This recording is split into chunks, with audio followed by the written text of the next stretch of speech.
strategi yang bisa kita pilih, ya kan, untuk menentukan segmen pasar kita. Strategi yang pertama, apakah kita akan pilih dengan strategi konsentrasi segmen tunggal di sini? Yang kedua, apakah kita gunakan strategi spesialisasi selektif di sini? Apakah yang ketiga kita gunakan strategi spesialisasi produk? Apakah yang keempat kita gunakan strategi spesialisasi pasar? Atau yang kelima kita akan gunakan cakupan seluruh pasar? Ya, apakah kita akan pilih nomor 1, nomor 2, nomor 3, nomor 4 atau nomor 5? Mestinya strategi yang kita pilih sekali lagi kita sesuaikan dengan kemampuan perusahaan kita. Ya kan? Kemampuan perusahaan kita. Kita langsung jelaskan yang pertama. Bagaimana kalau kita memilih strategi yang disebut dengan konsentrasi segmen tunggal? Teman-teman bisa fokus di gambar di sini. Ya kan? Gambar di sini saya kasih keterangan, ini menunjukkan P ya, ini P. Ini P. Sebut saja ini P1. Di sini ada P lagi, sebut saja ini ada P2. Ini ya. Ini ada P3. Kemudian di sini ada M. Sebut saja ada M1. Kemudian ada M2. Kemudian ada M3 sini. Nah, yang dimaksud P di sini, P itu adalah produk ya. Saya jelaskan, P adalah produk. Sementara ya kan yang disebut dengan M ini adalah market. Oke, market. Berarti P1 adalah produk 1, P2 adalah produk 2, P3 adalah produk 3, M1 adalah market 1 dan seterusnya ya sampai M3 adalah market 3. Nah, perhatikan sekarang gambar yang saya blok di sini. Nah, ini menunjukkan bahwa kita gunakan strategi konsentrasi segmen tunggal. Artinya kita punya produk namanya P2, jadi kita punya produk kita namanya P2 dan P2 yang kita miliki, P2 yang kita punyai ini kita buat secara khusus, kita create secara khusus untuk memenuhi kebutuhan, keinginan dan harapan M1. Sini.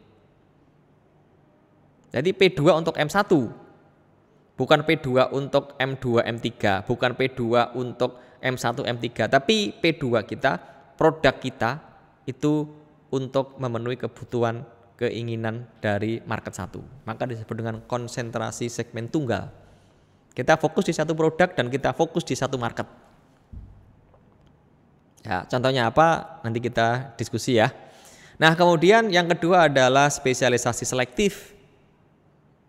Sama penjelasannya ya, saya kira teman-teman bisa menjelaskan juga. Kembali ini adalah P1, ini adalah P2, ini adalah P3, kembali ini adalah M1, ini adalah M2, ini adalah M3. Ini kan? Kalau tadi kita bicara tentang konsentrasi segmen tunggal berarti kita memang hanya fokus ke dalam satu produk dan satu market. Tapi kalau kita bicara tentang spesialisasi selektif berarti kita punya produk lebih dari satu, sebut saja ada P1, P2, P3. Jadi kita punya P1, P2, P3 tetapi masing-masing produk kita, masing-masing P itu akan memenuhi kebutuhan, keinginan dan harapan market yang berbeda juga. Gimana contohnya? Contohnya kita punya produk 1, P1 kita rancang untuk memenuhi kebutuhan M3, kemudian P2 kita rancang untuk memenuhi kebutuhan, keinginan dan harapan dari M1, P3 kita buat, kita create, kita rancang untuk memenuhi market 2. Kita punya 3 produk, tapi masing-masing produk itu juga fokus ke market yang berbeda-beda.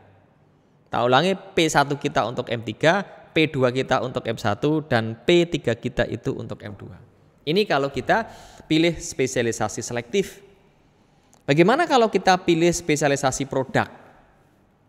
Ya, mohon maaf ini gambarnya salah ya. Oke, saya benerkan sekarang. Nah, kalau kita pilih dengan spesialisasi produk itu berarti memang kita fokus ke satu produk, tetapi produk yang kita create, produk yang kita buat itu melayani semua market yang ada. Kembali ke sini kan, ini adalah P1, ini adalah P2, ini adalah P3. Nah, sekali lagi saya koreksi ya. Jadi harusnya gambarnya kayak gini. Nah, kayak gini. Ini tak blok ini. Ya, salah satu contoh gambarnya kayak gini. Konsepnya adalah spesialisasi produk, maka kita punya produk kita namanya P2 dan P2 yang kita buat, P2 yang kita ciptakan ini melayani M1, melayani M2 dan melayani M3. Nanti kita buat hanya satu produk saja, spesialisasi produk, tapi market semua akan kita penuhi kebutuhan, keinginan dan harapannya. Terus yang keempat kita gunakan spesialisasi pasar. Ya. Yang dimaksud dengan spesialisasi pasar itu sebenarnya hampir kebalikan dari spesialisasi produk. Kalau kita bicara tentang spesialisasi produk berarti kita fokusnya adalah ke satu produk melayani semua market. Tapi kalau kita bicara tentang spesialisasi pasar berarti kita akan fokus kepada satu market tetapi kita membuat produk lebih dari satu. Nah, kayak gini gambarnya. Kembali ke P1. Kembali ke P2, kembali ke P3, kembali ke M1, ke M2, ke M3. Spesialisasi market berarti kita fokusnya adalah ke market satu. Apapun produk yang kita buat P1 kah, P2 kah, P3 kah itu untuk melayani market satu. Maka disebut dengan spesialisasi pasar. Sementara kalau kita pakai yang kelima disebut dengan cakupan seluruh pasar itu ya berarti kita akan create produk sebanyak-banyaknya ya kita akan sikat semua market. Kita membuat semua produk dan kita akan layani semua market. Tapi ada catatan kalau kita gunakan cakupan seluruh pasar ini ya kita mesti harus berada pada posisi perusahaan dengan skala besar. Karena kan kita akan memenuhi kebutuhan dan keinginan hampir semua market tadi. Ya kalau kemampuan kita terbatas ya nanti yang dikhawatirkan adalah customer satisfaction, jadi ketidakpuasan. Oke, ini adalah bagaimana strategi kita untuk memilih segmen pasar. Teman-teman, ini yang bisa saya jelaskan di materi tentang targeting.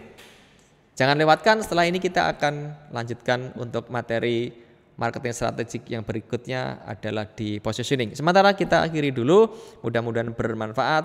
Assalamualaikum warahmatullahi wabarakatuh.